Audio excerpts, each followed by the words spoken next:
Buenas tardes. El Tribunal Superior de Bogotá, en Sala Civil de Decisión, conformada por los magistrados Juan Pablo Suárez Orozco, quien funge como magistrado sustanciador, la doctora Nubia Esperanza Sabogal Barón y el doctor Luis Roberto Suárez González, se constituye en audiencia pública para resolver el recurso de apelación interpuesto por la parte actora frente a la sentencia proferida el 18 de abril de 2018 en el subyúdice por el Juzgado 41 Civil del Circuito de esta ciudad,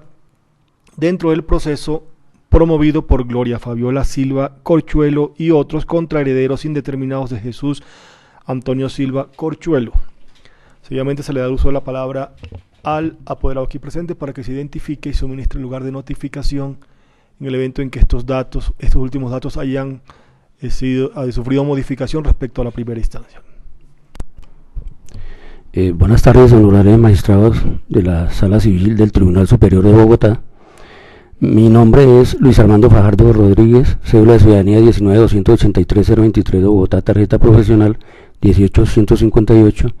Mi dirección actual para notificaciones es carrera 31A, número 25A47, teléfono 310-320-7257 y actúo como apoderado de la parte demandante. A continuación se le concede el uso de la palabra al apoderado de la parte recurrente para que sustente el recurso. Se le recuerda que su intervención debe limitarse precisamente a fundamentar los reparos que formuló contra la sentencia de primera instancia en la audiencia en que se profirió la decisión de primera instancia que usted ataca mediante el recurso de apelación, y reparos que el tribunal ya conoce. Entonces, doctor, por favor, concrete su intervención a la excepción del uso de la palabra. Gracias, señor. El tema se concretó a la situación jurídica del inmueble de la calle Cuarta Sur, número 1456, al tener 2 folios de matrícula inmobiliaria, con los antecedentes que se señalaron en la respectiva demanda y a lo largo del proceso. El funcionario de conocimiento en primera instancia señaló que su decisión se basaba en que no había una conexión del tema con la causal de nulidad que debió haberse invocado. Sin embargo, tanto en la demanda como en la corrección de la demanda, después de una inadmisión, se determinó que se invocaba siempre la causal de nulidad absoluta de los artículos 1740 y 1741, basado en 2 situaciones. Estos artículos, el funcionario de primera instancia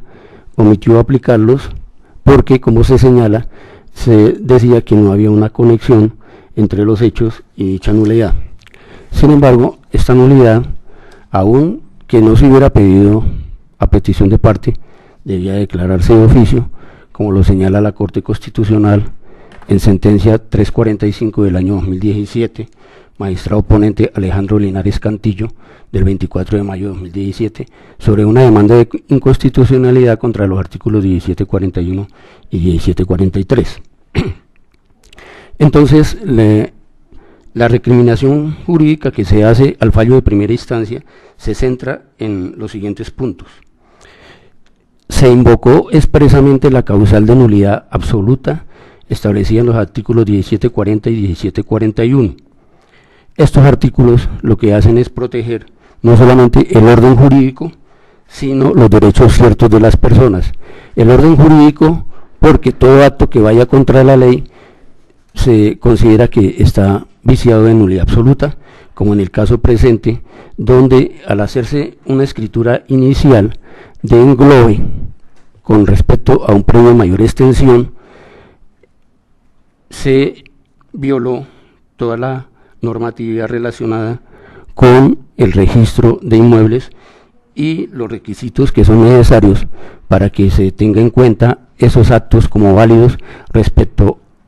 en el caso presente, inicialmente a un englobe y luego a unas ventas. El registro tiene una función pública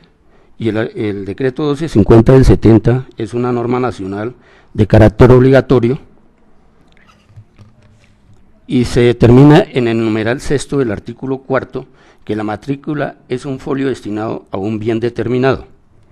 En el artículo 39 del mismo estatuto se habla del procedimiento y se determina que habrá lugar a la nulidad y cancelación de los registros. En efecto, eso fue lo que se solicitó y se cumplió con los requisitos mínimos exigidos por tales normas. Para el efecto, cito la sentencia C-345 de 2017, donde habla de los requisitos sobre la legitimación para pedir la nulidad absoluta o relativa. En el caso de la nulidad absoluta, el juez, por solicitud del Ministerio Público de cualquier persona con interés en ello o de oficio, artículo 1742 del Código Civil, puede,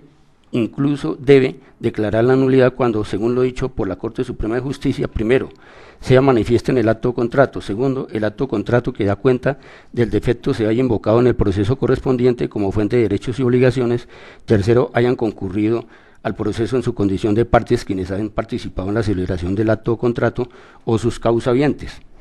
En este caso, ¿cómo se ve? Los requisitos fueron cumplidos.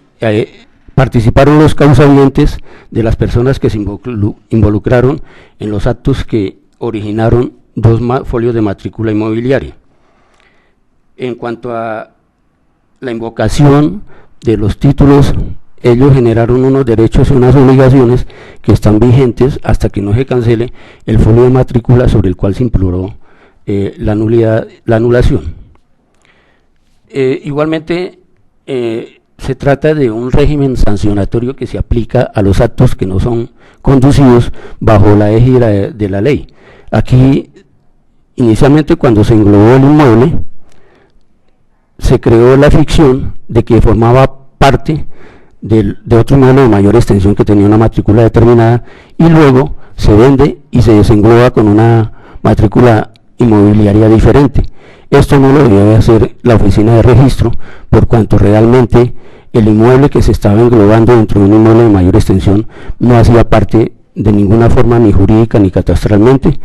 pero luego, al hacer una venta, se le abre otro folio de matrícula inmobiliaria diferente, quedando como si fuera un inmueble distinto, pero con la observación de que no se había ni agregado ni descontado el área de ese inmueble en el de mayor extensión, puesto que siguió con la misma área. La oficina de registro, cuando se le pidió la anulación de los folios de matrícula y la cancelación de los registros de las respectivas escrituras, señaló que había una diferencia que era muy sutil, que no tenía ninguna relevancia jurídica, y era el del área de cada predio, pues en el predio real estaba con 41.95 metros cuadrados en los títulos, y en el otro predio estaba con 41.70 metros cuadrados, es decir, había una diferencia de 25 centímetros, y por eso ellos se abstuvieron de seguir el procedimiento administrativo para cancelar los folios, por lo cual nos remitió a la rama judicial para que fuera el juez de turno quien, a través de las facultades que tiene, hiciera la cancelación de las escrituras y del folio de matrícula que se abrió innecesariamente, contrariando el decreto 1250 del año 70.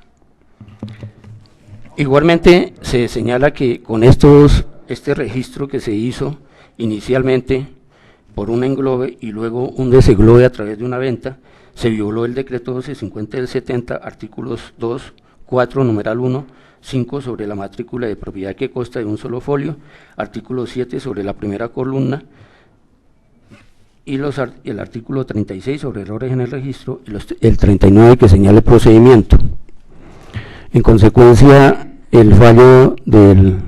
juez de primera instancia dejó de aplicar estas normas, por lo cual consideró que no existía la nulidad absoluta cuando el artículo 1741 habla que habrá nulidad absoluta cuando los actos o contratos sean contrarios a la ley, y aquí se ve la contradicción de ese folio de matrícula que se abrió con el número 50S 40239663, que contraría efectivamente el decreto 1250 del 70, el cual no tiene ninguna salvedad sobre esos aspectos. Muchas gracias.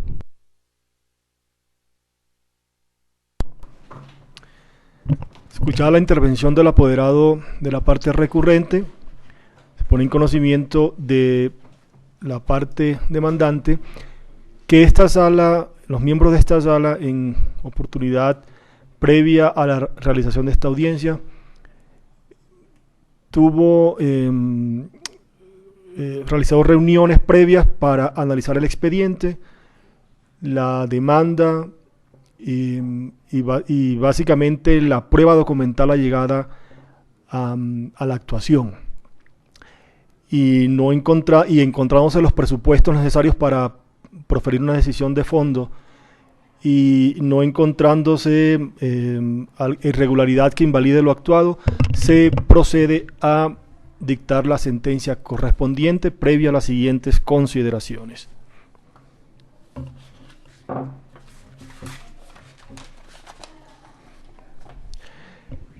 Preliminarmente, es pertinente anotar que esta sala se circunscribirá a analizar exclusivamente los motivos de censura demarcados por la parte apelante, acatando los lineamientos del inciso primero del Canon 320 del Código General del Proceso, los que en esencia se orientan a invalidar las escrituras públicas número 1318 de 1975 y 1270 de 1980, otorgadas en las notarías tercera y segunda del Círculo de Bogotá, respectivamente por no citarse el título antecedente inmediato de la procedencia del dominio, para que se viabilizara la inscripción en el registro de instrumentos públicos, requisito consagrado en el artículo 52 del decreto Ley 1250 de 1970, desatención que en opinión del censor es causal de nulidad absoluta producida por la omisión de algún requisito o formalidad que las leyes prescriben para el valor de ciertos actos o contratos, en consideración a la naturaleza de ellos y no a la calidad de las personas, según lo establecido en el artículo 1741 del Código Civil.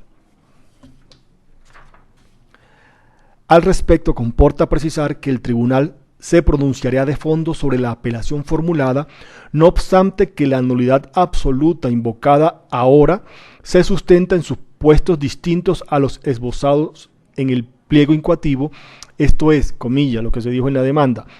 El objeto de la escritura 1318 y la subsiguiente 1270 no existía debido a que el inmueble descrito correspondía a otro folio de matrícula inmobiliaria donde figuraba la empresa de energía eléctrica de Bogotá como propietaria, y como el texto en el texto se concluye la oposición y desconocimiento a normas relacionadas con la regulación o estatutos del registro de actos en la Oficina de Registro de Instrumentos Públicos, especialmente el decreto 1250 de 1970, artículos 2, 4, numeral primero, 5, sobre la matrícula de propiedad que consta de un solo folio, artículo séptimo, sobre la primera columna 15, 20, 22, 24 a 27, sobre clasificación y registro 36, sobre errores en el registro 39 y 41 y siguientes, sobre la cancelación de registro, previa declaración de nulidad del título que sirvió para hacer el mismo. Cierran comillas, folio 77 del cuaderno 1. Dentro de ese marco impugnativo, importa recordar, a efectos de resolver la alzada, que la Corte Suprema de Justicia tiene decantado que, comillas, la nulidad es una acción dirigida a hacer desaparecer el acto viciado, cuya característica es la destrucción del negocio con efecto retroactivo, es decir, como si no se hubiera celebrado jamás, por lo que las cosas deben volver al estado en que se encontraban antes de su ejecución. La nulidad absoluta puede ser alegada por todo el que tenga algún interés reconocido por derecho en hacer tal cosa. Es producida por un objeto o causa ilícita, por omisión de una formalidad legalmente exigida para el valor de ciertos actos, o por los actos y contratos de las personas absolutamente incapaces, artículo 1741 del Código Civil. Esta nulidad puede y debe ser declarada de oficio por el juez, aún sin petición de parte, cuando aparezca manifiesta en el acto o contrato. De igual modo, puede sanearse por la ratificación de las partes cuando no es generada por objeto o causa ilícitos, y en todo caso es saneable por prescripción extraordinaria, artículo 1742. y viden. Cierra comillas. Sala de Casación Civil, sentencia SC 9184-2017 de 28 de junio de 2017, expediente 021-2009-00-24401. De igual modo, ha reiterado dicho colegiado que, comillas, de conformidad con lo dispuesto en el Decreto Ley 960 de 1970 en el proceso de perfeccionamiento de una escritura pública, se distinguen varias etapas sucesivas e independientes entre sí, cuáles son la recepción de las declaraciones de los otorgantes, la extensión de las mismas, es decir, la incorporación al documento de la versión escrita de lo declarado, el otorgamiento, o sea, el asentimiento de los otorgantes al texto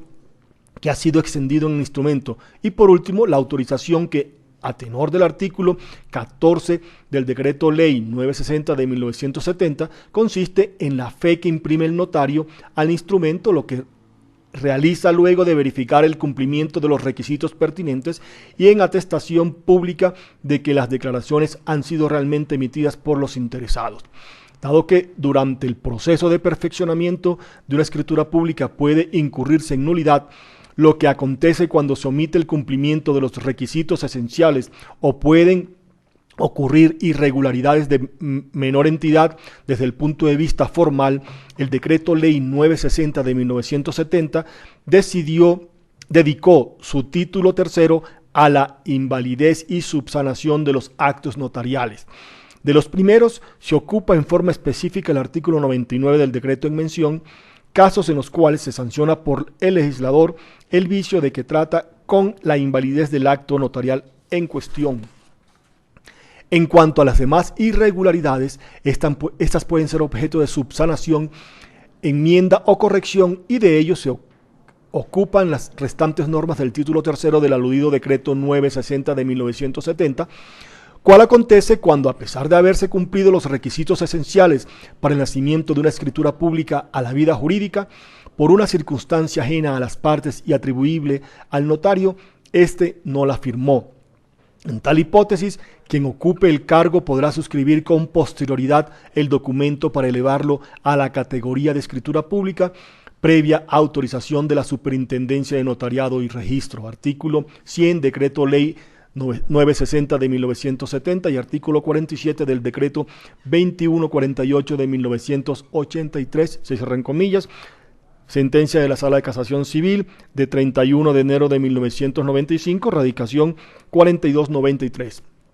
En esa dirección, el Alto Tribunal de Casación ha puntualizado que, abre comillas, el artículo 99 del decreto 960 de 1970 recoge desde el punto de vista formal los motivos de nulidad de las escrituras en los eventos de omitirse los siguientes presupuestos esenciales. Primero, cuando el notario actúe fuera de los límites territoriales del respectivo círculo notarial. Segundo, cuando faltare la comparecencia ante el notario de cualquiera de los otorgantes, bien sea directamente o por representación. Tercero, cuando los comparecientes no hayan prestado aprobación al texto del instrumento extendido. Cuarto, cuando no aparezcan la fecha y el lugar de la autorización, la denominación legal del notario, los comprobantes de la representación o los necesarios para autorizar la cancelación. Quinto, cuando no aparezca debidamente establecida la identificación de los otorgantes o de sus representantes en la forma de aquellos o de cualquier compareciente. Sexto, cuando no se hayan consignado los datos y circunstancias necesarios para determinar los bienes objeto de las declaraciones. Aquellas exigencias se predican del documento en cuanto instrumento autónomo, es decir, distinto a la manifestación de voluntad que él incorpora. Por ello, se destaca, es considerado una pieza desligada de las afirmaciones que las partes le hubieran consignado. Al efecto, ha sostenido esta corporación, dice la Corte, es posible, naturalmente, que el contenido de la escritura, cuando es negocial, adolezca de una causal de nulidad, mas no por semejante motivo se verá comprometido el instrumento en sí. En el mismo orden de ideas, si sobre la escritura pública gravita uno de los motivos de nulidad indicados en el artículo 99 del decreto 960 de 1970, su contenido, por lo menos en principio, no tiene por qué sufrir influencia de ninguna especie de ese hecho, puesto que se está ante dos entidades que jurídicamente se conciben o captan de manera autónoma, así estén conectadas en la medida en que la escritura dice de la declaración. Otra cosa, por supuesto, será que con ocasión de la declaratoria de invalidez de la escritura, desaparezca también su contenido cuando éste no pueda permanecer sin el sustento de aquella por ser condición de su propia existencia. Sin embargo, aún en tal caso, la cuestión siempre se sopesará desde el ángulo del instrumento y no desde las declaraciones en ella consignadas. Por tanto, cabe afirmar que las declaraciones en sí mismas desempeñan un papel neutro o indiferente respecto de las exigencias formales de la escritura, de donde se sigue que esas exigencias de índole formal ninguna dependencia crea respecto de lo que determine la ley sustancial acerca de esas declaraciones. Se cierran comillas. Sentencia de la Sala de Casación Civil de 31 de noviembre de 1998, expediente 4826.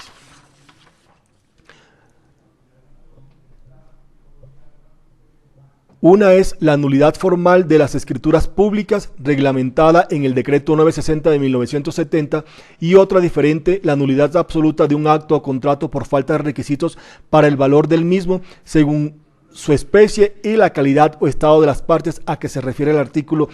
1740 y siguiente del Código Civil.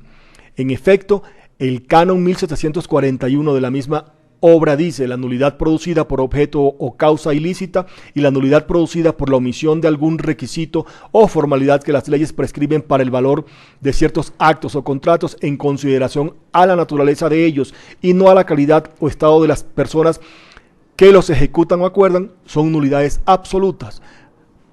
Hay asimismo nulidad absoluta en los actos y contratos de personas absolutamente incapaces. Cualquiera otra especie de vicio produce nulidad relativa y da derecho a la rescisión del acto o contrato. La falta de solemnidades, por su parte, alude a los llamados presupuestos ad substantiam actus, formalidad impuesta por el derecho para la constitución del negocio, que van más allá de fungir como medio de prueba por ser esenciales para su existencia misma. Sentencia de la Sala de Casación Civil, SC 17154, 2015, de 14 de diciembre de 2015, expediente 004-2011-00-125-01. Con estribo en los anteriores lineamientos, fracasa claramente la censura edificada en la falta de citación del título antecedente, indicativo de la procedencia inmediata del dominio, en razón a que la omisión de tal requisito obstruye la inscripción del título que se pretende anotar en el registro de instrumentos públicos, según el artículo 52 del decreto 1250 de 1970, derogado por la ley 1579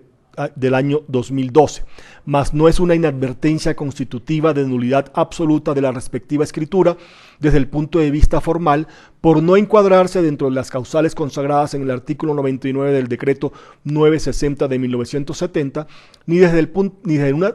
desde una perspectiva sustancial, ya que a voces del máximo órgano de la jurisdicción ordinaria, comillas, la invalidez proyectada en la nulidad absoluta y relativa rectus anulabilidad ostenta tipicidad legal rígida, pas de nullité sans texte,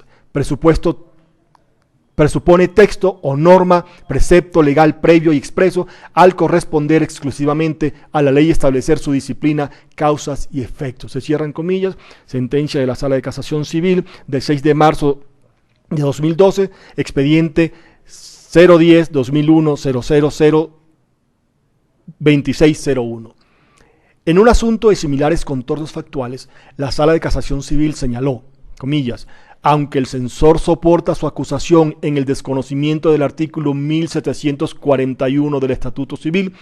por la omisión de los requisitos que las leyes prescriben para el valor de ciertos actos o contratos, aludiendo entonces a requisitos de linaje ad substantiam actus, lo cierto es que de un lado, tales formalidades deben estar de manera expresa señaladas en las normas pertinentes. Ejemplos hay cuando se exige de un instrumento público para constituir usufructo sobre inmuebles, Código Civil, artículo 826, para donar bienes raíces, artículo 1457, idem, para otorgar hipoteca, artículo 2434, para la renta vitalicia, artículo 2292. Lo propio ocurre con las formalidades como la que reclaman que la promesa de celebrar contrato sea por escrito, artículo 89, ley 153 de 1887. El resultado de omitir tal rito lo establece igualmente el mismo sistema y debe ser también explícito como lo hace el canon 1760 del citado ordenamiento al preceptuar la falta de instrumento público no puede suplirse por otra prueba en los actos y contratos en que la ley requiere esa solemnidad y se mirarán como no ejecutados o celebrados, aun cuando en ellos se prometa reducirlos a instrumento público. Se cierran comillas. Sala de Casación Civil, sentencia 17-154-2015.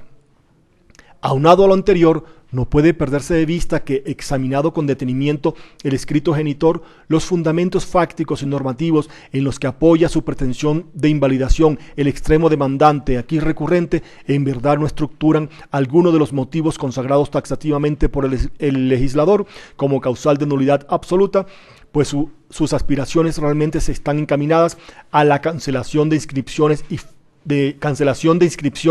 y folios de matrícula inmobiliaria por un presunto englobamiento de inmuebles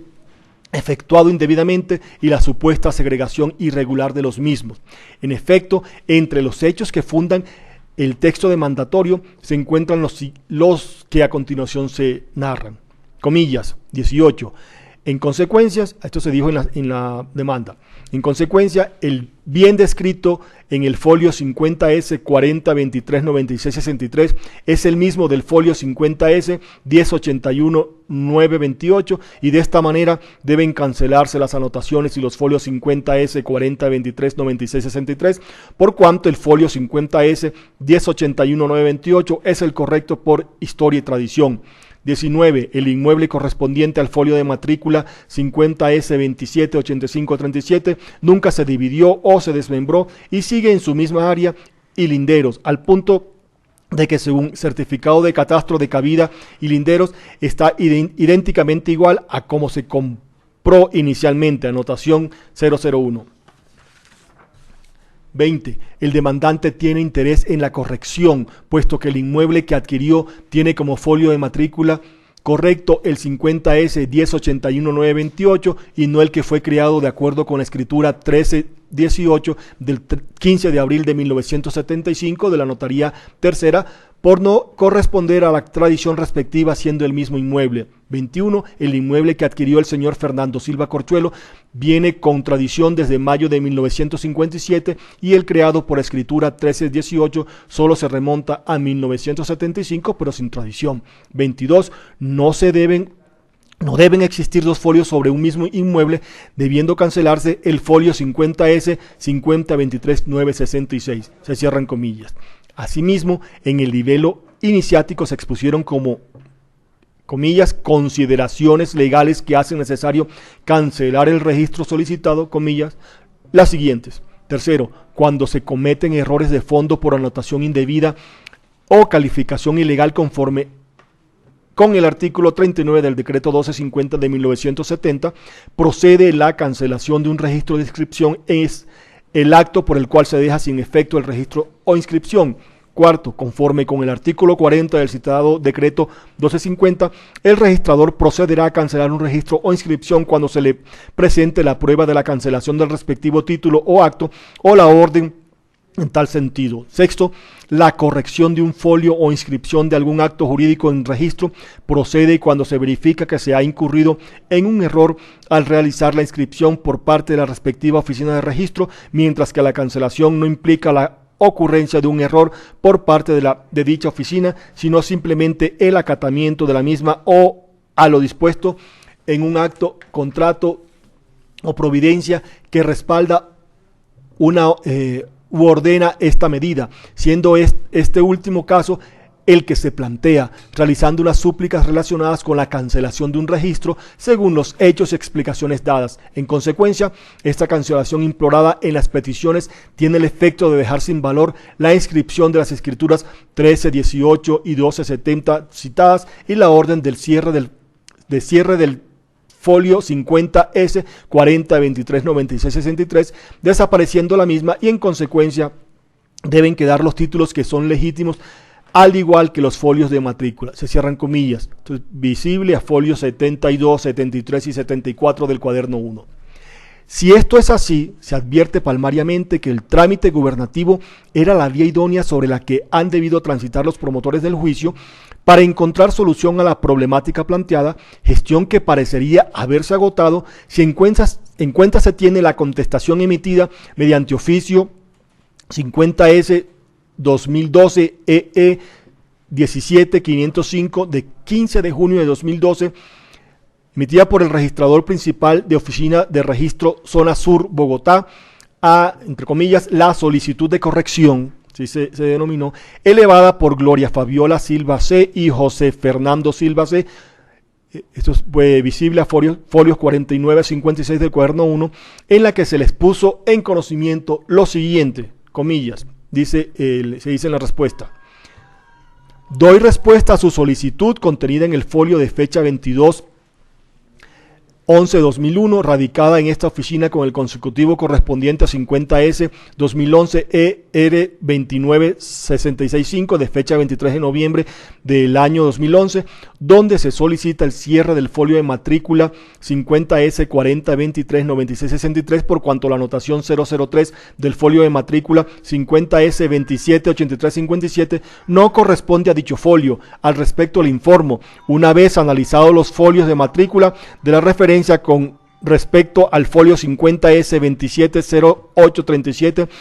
este contaba con un área de 216.41 metros cuadrados. En su primera anotación figuraba como titular de dominio el señor Silva José, de conformidad con la escritura 3358 de 19 de noviembre de 1957, Notaría Octava de Bogotá. Posteriormente, en la anotación 3, este último vende a Silva Corchuelo Jesús Antonio un área de 41.70 metros cuadrados. A esta venta parcial se les segregó el folio de matrícula 50S 40 23 96 63, que en la anotación 4 se inscribió la escritura 1270 de 31 de marzo de 1990, venta de Silva Corchuelo Jesús Antonio a Corchuelo de Silva Cristina. Esta se encuentra anulada por corresponder al folio 50S 40 23 96 63. En la anotación 5 figura registrada la asociación de Silva Alfonso José a Silva Corchuelo Gloria Fabiola, quien ostenta la titularidad, que al revisar la tradición del folio de matrícula, folio 50S 40 23 96 63, este fue segregado del predio de mayor extensión 50S 27 85 37 a raíz del registro de la escritura 1318 del 25 de abril de 1975, venta de Silva Alfonso José a Silva Corchuelo Jesús Antonio. Y en la anotación 2 figura registrada en escritura 1270 del 31 de marzo de 1980, venta de este último a Corchuelo de Silva Cristina. Dicha anotación fue la que se anuló en el folio de mayor extensión 50S 27 85 31, anotaciones 3. Ahora bien, con respecto al folio de matrícula 50S 1081 928, confrontado con la escritura 2551 de 22 de julio de 1957, la unidad de energía eléctrica compra un predio con área de 41.95 metros cuadrados a Carlos Navarro M. Este adquirió en la sucesión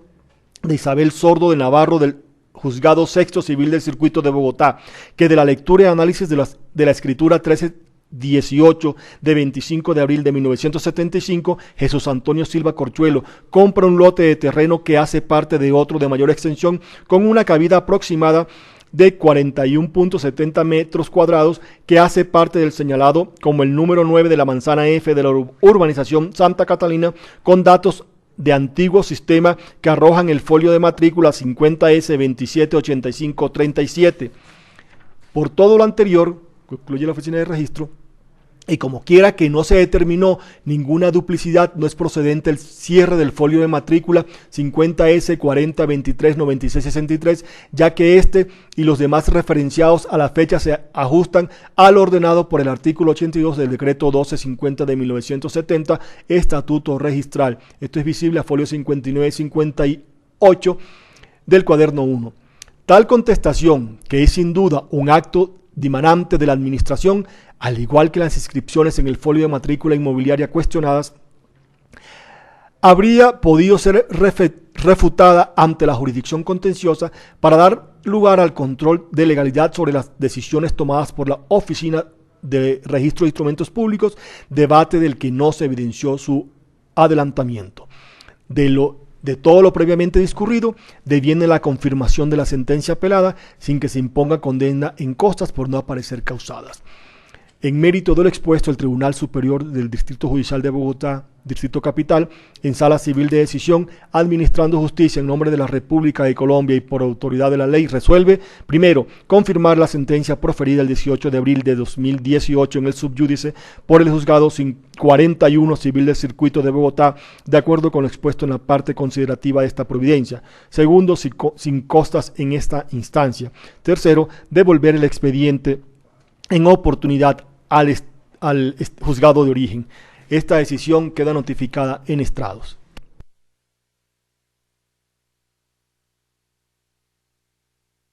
Muchas gracias, su señoría.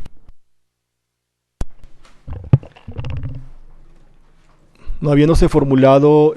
solicitud alguna para aclaración, corrección o complementación del fallo proferido, se da por terminada la presente audiencia y se levantará el acta correspondiente, que deberá ser suscrita por quienes han intervenido en la misma.